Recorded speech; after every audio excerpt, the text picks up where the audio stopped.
Alright, so today I'm interviewing LaWendell Price, and he owns Price Family Tables. I'm excited for you guys to hear about his story today. He talks about how really cooking in this catering business was a generational thing, and he also gives you some really great helpful hints if you're looking for easier ways to prep dinner, so that way you're not eating out all the time. So he gives some really great tips. He also is not originally from Marion County, but he did live here in Florida all of his life. So I'm excited for you guys to hear his story, what his company does, and also he has a really awesome recipe that he talks about in this video. You're just not gonna wanna miss it. So I hope you enjoy it. Let's go check it out. All right, Wendell, so tell us a little bit about your business and what you do here in Marion County. My name is LaWendell Price. My friends, as you put it, call me Wendell. I am from Okahumpka, Florida. Okay. Was born in Leesburg, raised in Okahumpka. I moved to Ocala in 2007. And it's been a learning experience. And I do have a 9 to 5 as an IT administrator, but my business is actually a catering and private chef business. We started really back in 2021, right after COVID. And the name of the business is Price Family Table, my last name. And really, why I do it is we have so many memories that revolve around the table, right? I'm thinking about Thanksgiving, all our moms and grandmothers in the kitchen. And, in my case, my dad was really like, he started this whole catering thing back when I was a teen. So we're, kind of following in our family's footsteps. So it's really a family business. When I say Price Family Table, my mom is, actually making potato salad for some of my orders, or so it's a family business. Okay, that's awesome. So you just kind of picked up where your dad left off in a sort. Right, and he still works for the business. Yeah. Okay. He's great. That's super awesome. I love that. I love what you talked about, like so many family memories around the table, like you make so many. Because I come from a Mexican family, so I grew up making tamales for Christmas and doing a lot of different things. Because if you're cultured in any way besides white, there's a lot of it's a big deal around Christmas. Family members go all out. It's kind of like a big to get together. You see people that you haven't seen in a while, and it's quite the show out in some cases. So I can relate to that in some ways. So I think was really special that you said that about making family memories, especially as we're getting closer to the Thanksgiving time. Now, do you have a Thanksgiving menu? I think I saw that, right? I do have a Thanksgiving menu. We have several things on there, but it usually ends up, someone's like, I want something that's not on your menu, and it's like, okay, well, now I actually have to think. So, yeah, we do, the traditional things, and then some unconventional things. So some people want stuffed salmon, so yeah, we can do that. We're very flexible. I try not to. That's the one thing I hate about business is we can get so locked into, uh, the conventional, So, but I try to think outside the box and accommodate the customer. Okay, I think that's awesome. So, what kind of food do you guys specifically make? So again, that I try to think outside the box and not be niche. Uh, uh, Oriented. So we we specialize in barbecue and smoked meats, but also soul food. But I also do seafood. So when I can do crab stuff, oysters, Rockefeller. I'm pretty good with I know my way around filet salmon, things like that. I'm coming up with some new things, as far as, my expertise is concerned, so I'm working on a recipe for, bananas Foster French toast. You got to have all these things in your bag, so to speak. So I don't like to lock myself down into anything. I make Tuscan food, I make Moroccan food. We just made I just made griot for the first time last week, and it didn't last long. So Haitian food, I'm a jack of all trades in the kitchen. No, it sounds super solid. I've seen some pictures of your food and it looks really good. Now, do you just do catering or do you like also have like some pop-up shops? I have not done pop up shops yet. Okay. That's something I'm looking forward to doing in 2025. Awesome. But we also do meal prep and private chef events. Right now I'm not able to, have clients for a weekly on private chef, so it's like more like a one time. Like a special like a Christmas party or something like that. Right. And, we would come to your home, set up, and do the whole shebang.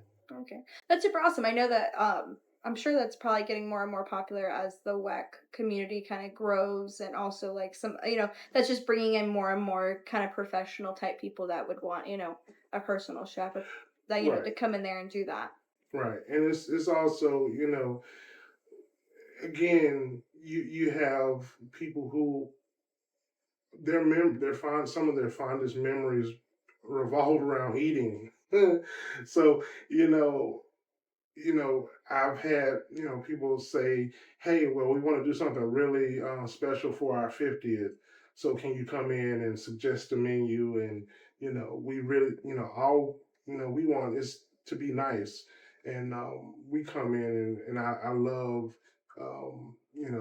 getting in there with the family and cracking jokes and, becoming a part of their family and bringing what my family can do to your family. So No, I think it's awesome that you do it as a family get together. Now I know you talked about that your dad did most of the like had a catering business as when you were a child.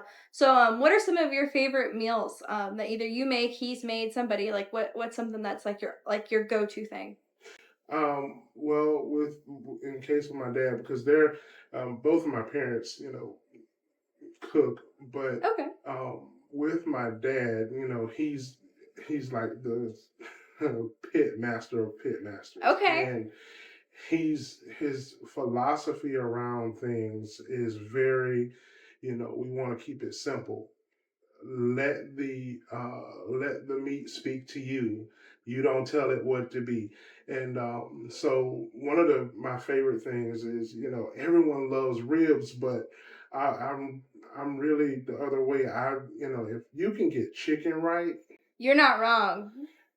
because chicken is so common and we Mhm. take it for granted a lot. But the one thing, you know, he would get the chicken right every single time. And to this day, he's still schooling me on how to get chicken, in that sweet spot to where it's not quite fall off the bone, but you can pull it and it has a little tug and a little resistance, but it still has that smoky flavor and it's seasoned throughout, and that's tops for me. Yeah, no, I agree. I think we really underestimate chicken. I love to cook myself, so I think but chicken is it's so not like it can't be flavorful, but it can't be so it's such a good like base, but to get that base solid and to have like really good throughout flavor is not that easy to do. It's not. It's not. I There was a place in Naples. My family's from South Florida, and it was called the Brown Paper Bag, and Mhm. it was the best barbecue I've ever had. And their Right. chicken was like what you're talking about, like kind of like that texture and the flavor. Oh my god, it was so good. Unfortunately, it's closed down, but that place, man, that was like the best chicken. The other stuff was good, but their chicken was like, oh my god, it was. I still talk about it. It makes me want Right. it. Yeah. Yeah, he's really good on the chicken, and then whenever I have brisket orders. Okay. I cook a lot of my brisket now, but if I want that OG flavor, I go to the OG, and he really gets it right, and he critiques me on my stuff or on my offerings, and he's like, hey, well, we need to do something with this maybe back off of your time a little bit, and so it's a great resource to have. No, it sounds like all of his experience from all those years and things like that. So I think that's super awesome that you have that support. That's kind of how my grandmother was for me as a young child. My grandmother loved to cook, so she, I was 3 years old sitting on top of a stool, Probably I don't know, I was 3 or 4. I was very little. Flipping she was teaching me how to flip eggs when I probably really shouldn't have been doing that because Right, your face is, like, right level with the right, right, popping eggs, right, but, right. I grew up really loving to cook, and like I said, like I told you, I had a degree in dietetics, so I dealt with food, love food. I'm a realtor now, but I still love food, still love cooking. I'm the one that does most of the cooking in my household. I wouldn't change it for the world, and I love cooking, like, Moroccan food and, like, around the world. I think that's super cool too that you do that. Since you had mentioned that, what's your favorite thing you've cooked from around the world? Um, One of my biggest sellers is um, the Tuscan chicken.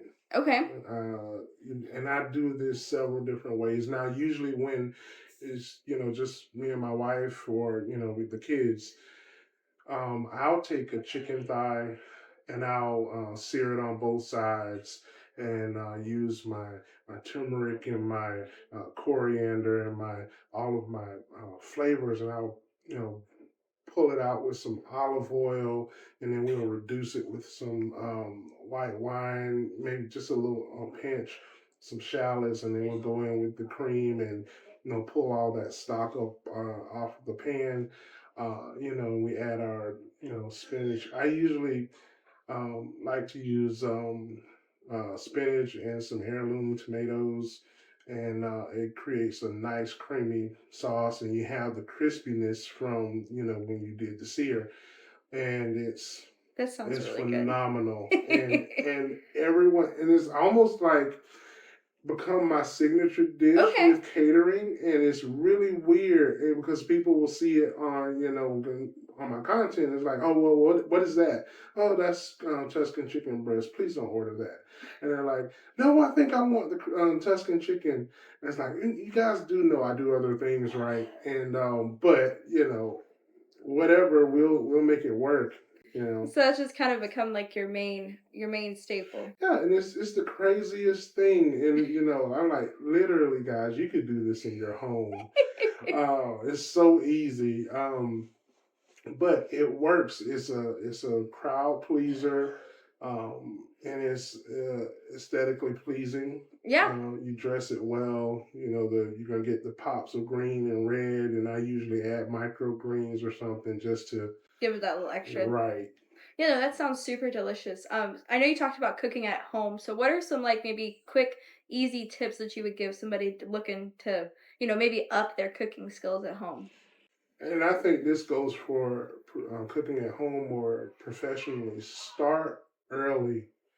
When you get up in the morning, take out your proteins, chop your veggies, have it, prep work makes the dream work. So you really want to make sure that you have all of your ducks in a row, because, for me, cooking is an escape, but it can really quickly become chaos if you're searching for stuff and you don't have things lined up. So that's my big tip. You can get into recipes and stuff, but if you're not keen on your prep work, it's gonna really become chaotic really quickly. No, I 100% agree with you. I think even if you are a busy business person like yourself or like me, I think if you take the time to do a little bit of prep in the morning when you first get up for whatever meal you're wanting to make, when you come home, it does go a lot quicker. Even I Right. personally have started to do that sometimes just because I want to make sure that I have time to actually cook and successfully create a solid meal. So I definitely agree with you on that point. Now I know you said you're originally from Okahumpka, and then Right. you were in Leesburg. So and like you've been here for quite some time, here in Ocala. So what are your some thoughts about Marion County as a whole? You've been here. You've seen some of the changing. That's for sure. Right. My thoughts on Marion County is, one, I love it. Um, coming from Okahumpka, it gives me more of a big city feel, and you just have to know where Leesburg, Okahumpka is. I know. It's very slow. I remember back a while back. I don't know if it was 2015 or what. When we had those three hurricanes come through, like one Yes. right after the other. We didn't have power for like three Oh weeks. wow. Yeah, it was really bad, but everything just moves much slower there. And I get up here, and it's like, oh, there's there's a There's several main highways. This is cool. I can get to get to several places. Um, and I think I'm still figuring out the people. I'm still, even, from 2007, I'm still figuring out the people. Marion has its own culture, its own feel. Everyone has been nice and super cordial.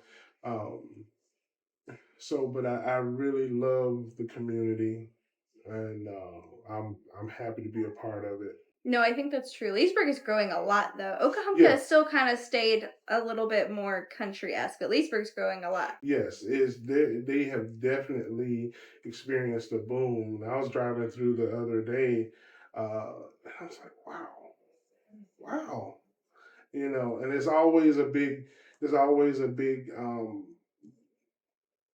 tip of the hat to the growth when you go through and you have that combination restaurant, and it's like it's like Dunkin' Donuts and Popeyes. Like, whoa, how did you put that together?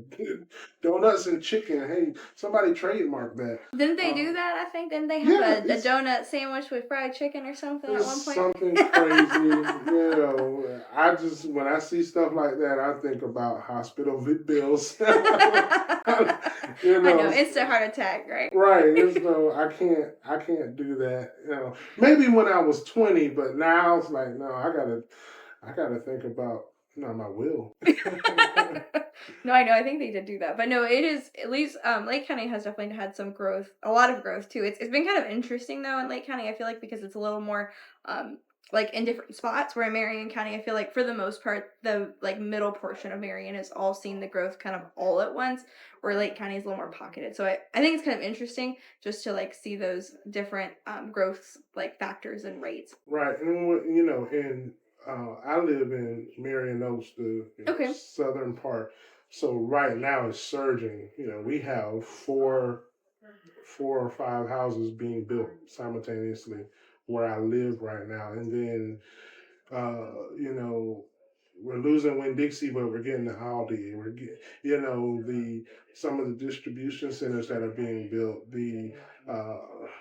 The traffic on 484 is atrocious, Amen. but there's growth coming, and that kind of speaks to where we are. No, I definitely agree. I know they're putting a Publix in off of 484 now. That's when they cleared all that, right there where Marco Polo was. That'll be apartments, Right. and Okay. which I don't know why they're putting apartments there, but they are. Here we are. And they're going to be Mhm. but they're going to be putting a Publix there, which makes it a little bit closer for those in Marion Oaks. So they don't have to drive all the way to the Liberty Triangle one. And then I know they're supposed to be good for you. It'll be that direct connect to 75 down at the bottom, Right. which is Right. kind of exciting. That should help alleviate some of 484. I'm hoping anyway. Yes, and that along with I just found out that we're getting a restaurant depot, so I no Oh, longer have to drive to Gainesville. wow. From what I understand, that's supposed to open on November 20th, and that's going to be great for us. No, that's super awesome. So, what's the one thing that you would tell somebody that was looking to move to Marion County? Just be nice. It's a really chill place, but you can tell when someone either hasn't been here long, or they just got here, or they just kind of it's like calm down, man. It's cool. We don't have to cut people off in traffic. We don't have to steal parking spaces. And it's always the people that's moving through. Yeah, But generally, the people here are nice. Especially if you can get in good with the farming community. Some of the sweetest people. They really make sure to take care of you. I've had people grow me fresh herbs, and that's super awesome. it's cool. Someone had to, they tried to offer me half a cow, but I was Oh, like, I have nowhere to put you that, have nowhere. That's a lot of man. meat. Yeah, it's only half. No, that's A lot. No, I agree. So at the very end of my podcast, what I always do to wrap it up is I always ask the person that I'm interviewing, what would you tell somebody that's looking to do something similar to what you do? and I think this is true of any profession. Um, yes, um, we have the internet. The internet is a great resource for getting started and all that, but we need to synthesize that information right into readily accessible means. And so I always would recommend a mentor, but you need a mentor that doesn't gatekeep. You Yeah, need someone who's going to give you uh, the successes, but also how they failed. Like my mentors in Jacksonville, oh, um, awesome. and he happens to be my cousin, but he gave me some great insight, and then also my father. So I have, you need uh, mentors that again don't gatekeep. They give you all of the failures and the do's and the don'ts, but they also tell you, hey, you can do it. And that's the biggest piece of this success puzzle. I think people try to you know boil it down to numbers, and numbers are important. But if you don't have a particular mindset to weather, you know, the not getting calls and the not getting booked, and the people wasting your time, the tire kickers. If you don't have the mindset and know how to deal with that, you're gonna wash out. So, and that's just the real hard, honest truth there.